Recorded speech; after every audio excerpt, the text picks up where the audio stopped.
Stress edges अस 10 times faster. Stress नुसतं आपल्याला प्रीमॅच्युअरली एजच करत नाही, तर तो आपल्याला कितीतरी अंशी कायम आजारी ठेवतो. आणि या सगळ्या तणावामधला सगळ्यात दुःखदायक तणाव आहे तो म्हणजे रिलेशनशिप्स मधला, नातेसंबंधांमधला. गुंतागुंतीची नाती आणि नात्यातील गुंता, हा गुंता सोडवेपर्यंत आपलं अख्खं आयुष्य पणाला लागतं की कुणीतरी प्रेम करावं, कुणीतरी रिस्पेक्ट करावं, मदतीच्या वेळेला 4 माणसं आपल्या जवळ असावीत. का माणसं अशी विक्षिप्त वागतात आपल्याशी? का आपण परत परत ह्या टॉक्सिसिटीच्या लूपमध्येच अडकतो? कसा सोडवायचा हा सगळा गुंता? या सगळ्याचं उत्तर घेऊन आलोय ऋणानुबंध नावाच्या कार्यक्रमांमध्ये. हे ऋणानुबंधचं 3रं वर्ष आहे.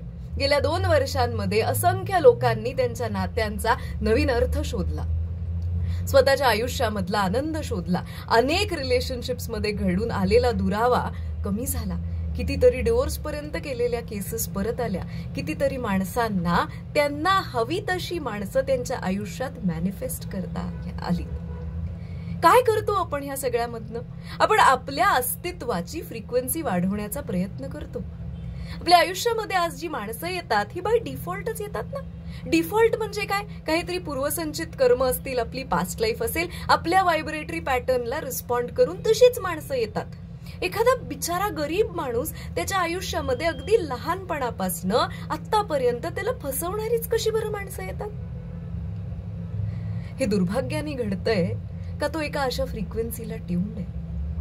ऋणानुबंध मदत करतं आपल्याला या सगळ्या टॉक्सिक फ्रिक्वेन्सी मधनं बाहेर पडण्यासाठी. किती वर्ष आपण थांबणार आहे की समोरचा माणूस बदलू दे, समोरची परिस्थिती बदलू दे, तर मला स्वतःबद्दल चांगलं वाटेल?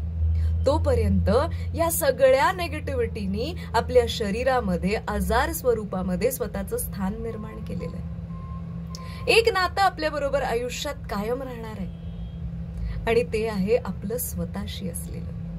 पण ते किती गढूळ झालेलं आहे. आपण स्वतःला पण दुसऱ्याच्या चष्म्यातनं बघतो, कारण तसंच बघायचं असतं हे आपल्याला शिकवलंय.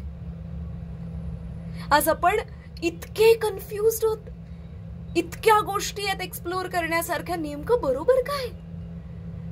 कुठली संसाराची व्यवस्था, कुठली समाजाची व्यवस्था नातेसंबंध जपण्याकरता बरोबर आहे? हे सांगणारं, हे वळवणारं, हे कन्फ्युजन दूर करणारं कुणीच नाहीये. ऋणानुबंध या सगळ्या प्रश्नांची उत्तरं घेऊन तुमच्या समोर येणार आहे. सुरू होतोय हा अतिशय सुंदर प्रवास 2 नोव्हेंबर पासनं 7 दिवसाच्या एक्झॉस्टिव्ह सेशन्स बरोबर. 2 तारखेला रविवारी हा कार्यक्रम सुरू होईल. सो रविवारी 3 तासाचं पहिलं सेशन असेल, ज्याच्यामध्ये आपण अनेक कॉन्सेप्ट समजून घेऊ आणि त्याच्यानंतर रोज रात्री 9 ते 10 7 दिवस आपण 7 दिवस एक्झॉस्टिव्ह क्लेन्झिंग प्रोसिजर्स करणार आहे. आणि ही जी काही टॉक्सिसिटी आहे की ज्याच्यामुळे सगळ्या स्तरावरती आपल्या आयुष्यात टॉक्सिक माणसं आहेत. बघा ना, कामाच्या स्तरावरती पण जर त्रास देणारी माणसं असतील तर कामात यश मिळेल का? आयुष्यामध्ये कितीही मोठी संकट आली, अगदी आरोग्याची असू देत, पैशाची असू देत, माणसं जर चांगली बरोबर असतील ना तर या सगळ्या संकटांवरती आपण फार सहजी मात करू शकतो. सो हे सगळं डायमेन्शन बदलण्याकरता ऋणानुबंध हा सुंदर प्रवास 2 नोव्हेंबर पासून सुरू होतोय. याच्या फीज स्ट्रक्चर करता व्हिडिओ बरोबर कॉमेंट सेक्शन मध्ये जे डिटेल्स आहेत ते वाचा. याची लॉन्च फीज जी आहे ही 7,999 आहे. 28 तारखेपर्यंत जे लोक बुकिंग करतील ऍपवरती जाऊन, व्हिडिओ बरोबर ऍपची पण लिंक आहे, ऍपवरती जाऊन 28 ऑक्टोबर पर्यंत जी लोक बुकिंग करतील त्यांना डिस्काउंट रेटमध्ये हा प्रोग्राम मिळेल. हा प्रोग्राम मिळेल 4,999 ला. जे अॅन्युअल पॅकेज मधले लोक आहेत, जे रेग्युलर मेंबर्स आहेत, रिपीटर्स आहेत, ह्यांच्या डिस्काउंट ऑफर्स करता ऑफिसच्या नंबरवरती तुम्ही संपर्क साधू शकता. भेटूया आयुष्यातली ही नवीन नाती शोधण्यासाठी 2 नोव्हेंबरला.